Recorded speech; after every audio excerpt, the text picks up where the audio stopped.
could be elected, even though I know a lot of people did, okay? But I can't say that I was fully immersed in this idea, oh man, this country, is definitely going to elect Donald Trump after Barack Obama, right? And so once that happened, certainly I had to, and I talk about it in the book,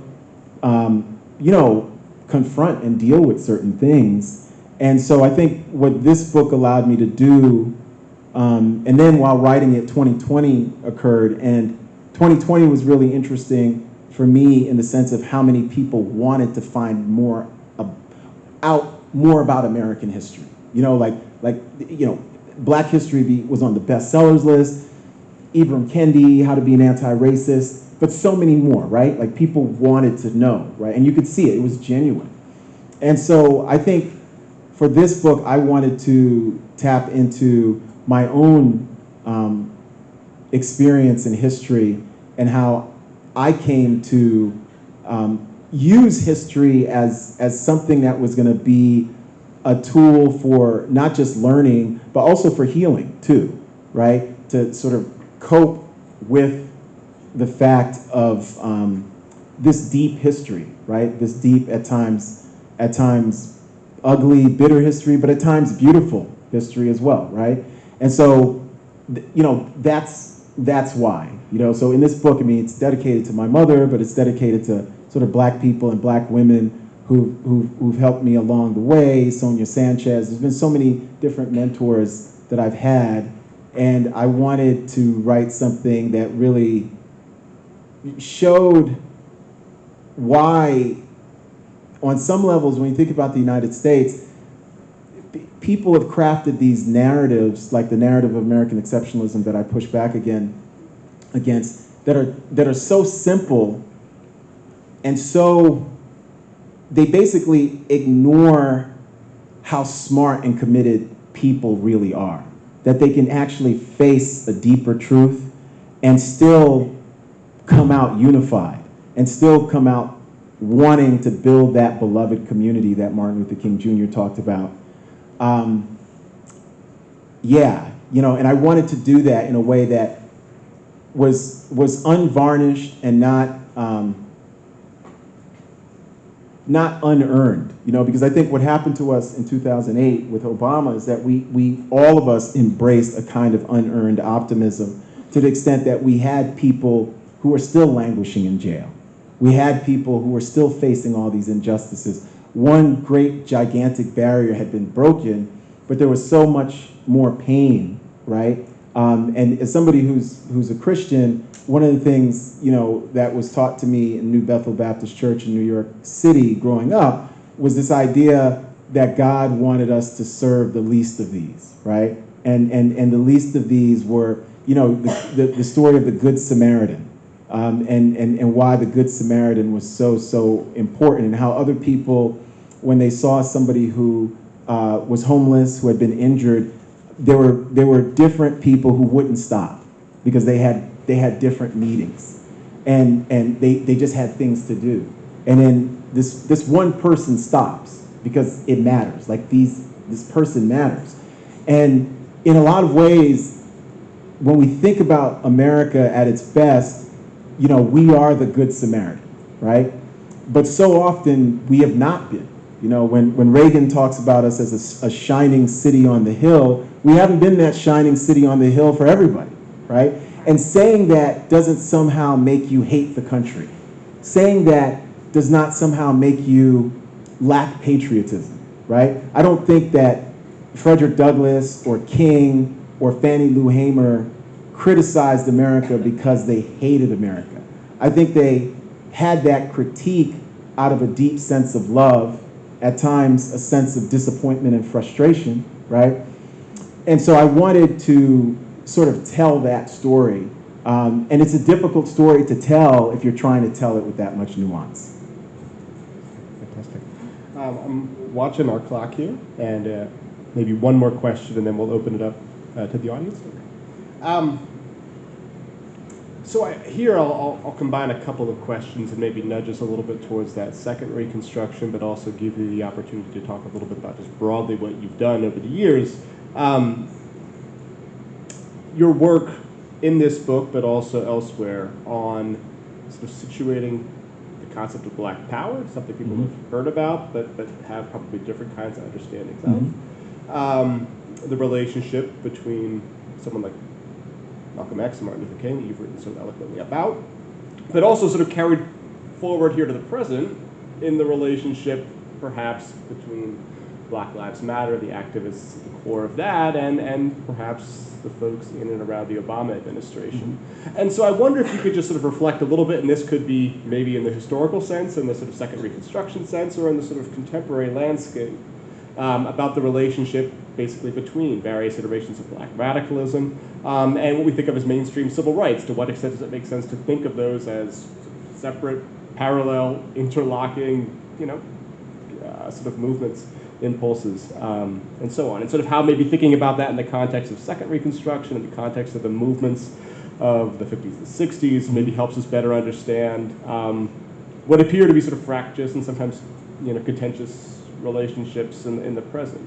Between people who are otherwise pulling in the same direction, right? And that's why I think it's so brilliant about the book, right?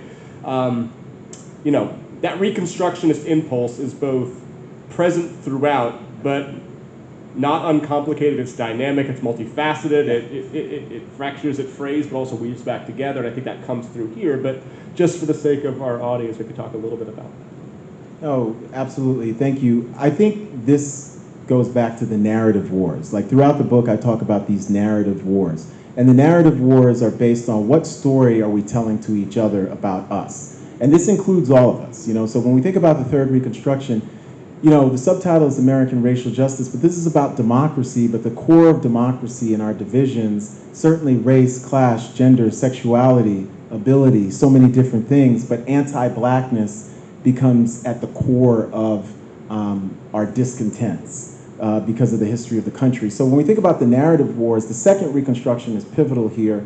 I put the Second Reconstruction as May 17th, 1954 to April 4th, 1968. So that's the Brown decision, which reverses the Plessy versus Ferguson 1896 separate but equal Supreme Court decision, all the way to the Thursday, April 4th, 6 p.m. Memphis time, assassination of Dr. Martin Luther King Jr.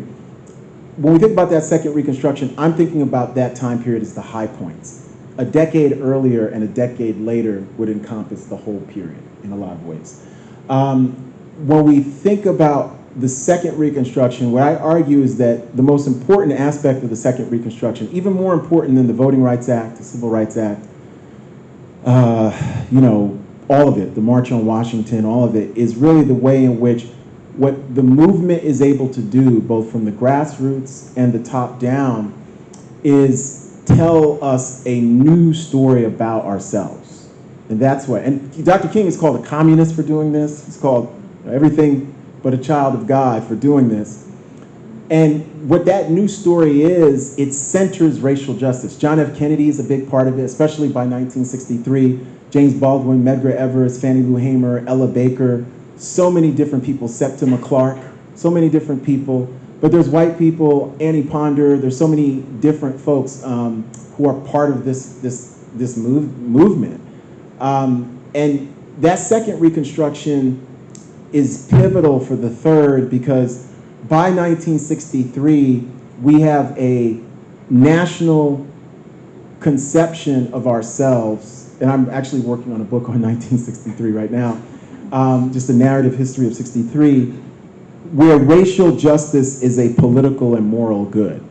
And when we think about that, from 63 to 2013, every single president is going to be in support of voting rights. Every single president is going to be in rhetorical support of civil rights. It doesn't mean they all agree, but there's a rough racial justice consensus. It's not perfect. It's actually imperfect, but it's the best we've ever had from 1963 to 2013. And the exact dates are June 11, 63, the JFK civil rights speech, which is really influenced by Dr. King, all the way to June 25th, 2013, and that's the Shelby v. Holder decision that really strips away the enforcement mechanism of the Voting Rights Act, and we've really been a kind of post-consensus limbo ever since, right? And so when we think about that 50-year period, what's so important for us is that that's the 50-year period where we get the most political, economic, cultural access for not just black people, but for white women, for AAPI, for queer folks, for Latinx folks, for indigenous folks in American history. So when people will, poo-poo that period and say, well, this happened, I get it. I'm not saying it's a perfect period. But without 63 to 2013, you don't get Barack Obama and Michelle Obama. You don't get Oprah Winfrey. You don't get thousands of black doctors and lawyers and nurses, right? Social workers and teachers without that period. You don't get entrepreneurs who are able to make and access wealth, right? During that period. Doesn't mean we don't have poverty. It doesn't mean we don't have misery. That's also the period of the rise of mass incarceration. Like I said, it's imperfect and it's still filled with the juxtapositions that we saw during the first Reconstruction. And we see it during the second Reconstruction. We see MLK and Kennedy, but we also see Birmingham and German shepherds and fire hoses that can strip the bark off of trees, right? So we see these juxtapositions. Mississippi Freedom Summer, and what happened to Cheney, Schwerner, and Goodman, and their bodies found in an earthen dam, and the FBI surveilling Malcolm X and Martin Luther King Jr., and having informants who are connected to Klan and racial terrorist violence, and knowing they're going to attack Freedom Riders in Anniston, Alabama on May 14th, 1961, and Hoover not doing anything about it. That's our history. That's our history, right? And whitewashing that history, erasing that history, saying that we aren't strong enough to teach that history to our kids and each other does us all a huge, huge disservice. Instead of confronting that past, and through that confrontation, Dr. King on April 4th, 1967, the Riverside Church speech, he called it a bitter but beautiful struggle. That's Dr. King, okay? Ta-Nehisi Coates calls his memoir a beautiful struggle because of that, right? Everybody's either taken from Angela Davis or James Baldwin, Frederick Douglass, Ida B. Wells, right? And it's important for us to understand in terms of the narrative power. The second Reconstruction is so important for us because Reconstructionists win the narrative war they had lost in the 19th century. They had lost that narrative war through the lost cause. We have over here in Georgetown a built environment to white supremacy, right? And the Confederacy, right? The reason why that was built is because stories matter. Building up Confederate monuments provided the ballast for public policy that dehumanized, discriminated, marginalized, right, and demonized whole black populations in the United States in perpetuity, right? The built environment matters. The Confederate flag is more than just a symbol. Doing and erecting monuments to people who wanted to build an empire of slavery forever is connected to public policies that are going to continue to violate and discriminate against those folks who were